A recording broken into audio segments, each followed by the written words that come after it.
One time you saw your mom in uniform and you thought that maybe she was a Girl Scout leader? Well, either Girl Scout or she was working for the Salvation Army, because that's the only time I've seen women in uniform. Okay. The return home to the States wasn't quite as welcoming. I think our motivation was to feel that we were making a contribution. We wanted to show proof that we loved our country, even if they didn't love us back. Hey everybody, this is Dean FM, Dean Fraser Milford, here for your creature. What? And today I wanted to do a little reaction video. This one's going to be honoring the black trailblazing military woman of World War II. You know, that's right, we're going to be getting back into honoring and cherishing black women and the power of black women and the influence and legacy of which I live in, and I champion my advocacy as a community. I think it's also important that of all genders, of all people, we all just make sure that we leave no struggle behind. Black women and the struggle specifically, if you look into the history of it, they've been in the fight, whether people want to admit it or not. They've been influences, they've been personal influences in many people's lives, and they just don't, they just choose to overlook their elders and the people who have darn near built this country. My veterans, please leave something in the comments. Now for Together We Rise. We're Together celebrating Black history by highlighting a trailblazing, all-female, all-African-American military unit from World War II. They had one mission: get the mail to the troops on the front lines. And nearly 8 decades later, the women of the 688 are finally being recognized. Hey, they better be finally. That's the the United States and its allies were in the throes of World War II, fighting battles across Europe and the Pacific. At home, a different fight was being waged as segregation in our nation continued. Despite that, millions of African Americans registered for the draft or volunteered out of a sense of patriotism with the hope for a chance at greater opportunity. Just to be disrespected. 99-year-old Corporal Lena King was one of them, remembering enlisting after a good friend was shot down in battle. What were you expecting when you joined up? I was expecting to do something that would be helpful in the war. I felt that I needed to contribute something. So this is your mom. Yes, it's my beautiful mom. James Marshall's mother, Specialist Odessa Taylor Marshall, who passed in 2017, also joined the service around the same time. Born in 1923 in Stanton, Tennessee. So anytime you can get out of Tennessee or out the South, you just run back then. Occasion to get out to get a better life. Both women serving in an Army unit that would make history. The 6888 Central Postal Directory Battalion. The only all-female, all-African-American unit selected to go overseas during World War II. Oh, you better. This hand-picked battalion set sail for Europe on February 3rd, 1945. Their mission: to sort and route thousands of pieces of undelivered mail to U.S. troops that had been sitting for more than 2 years. When you got to the warehouse no communication. in Birmingham, what did you see?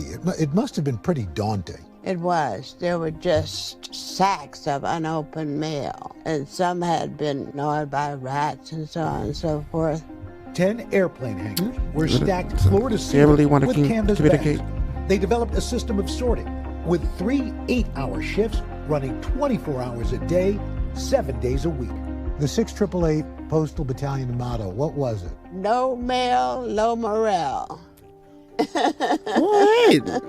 Specialist Marshall's son James is also passionate about the battalion's role, especially being a Vietnam veteran himself. Have you guys ever been in the military away from home and you don't hear from anybody? The mail is just as important as a glass of water. The mail is important as a meal. The Army estimated the 855 members would take 6 to 9 months to finish the mission. First in England, then on to France. Y'all sent my sisters out to do all that, huh? Half the time. We had promised that we could do it, get it done. So we had to. And they were still doing it. That's right.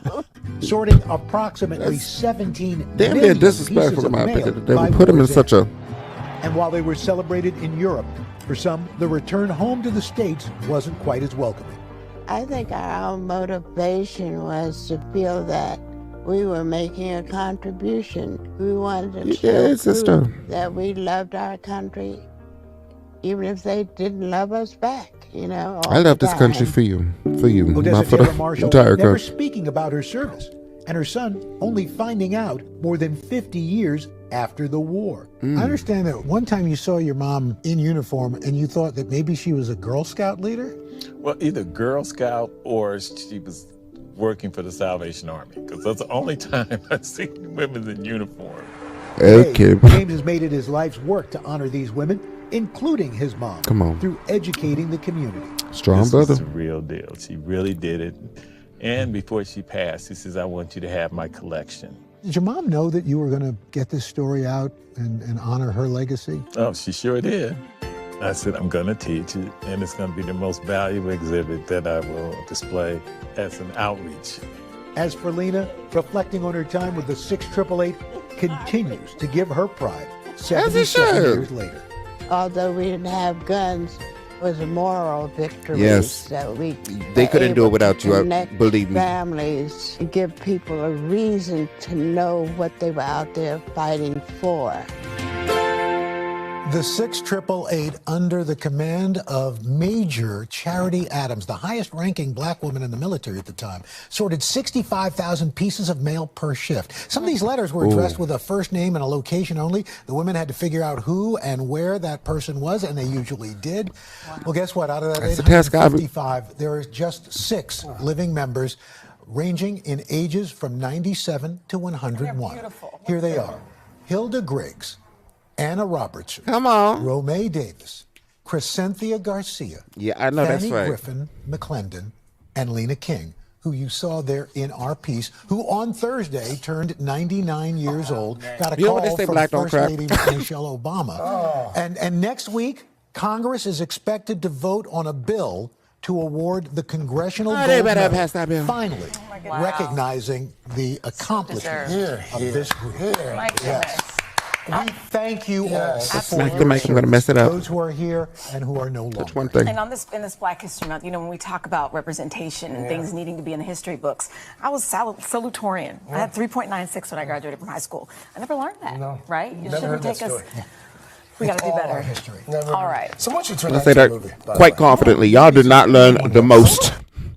And certainly not to the full context. Not get the full context in most of the situations. I can guarantee you that making sure you get a refresher in your black history. Hope you have a nice day. I'll talk to you later. Bye-bye.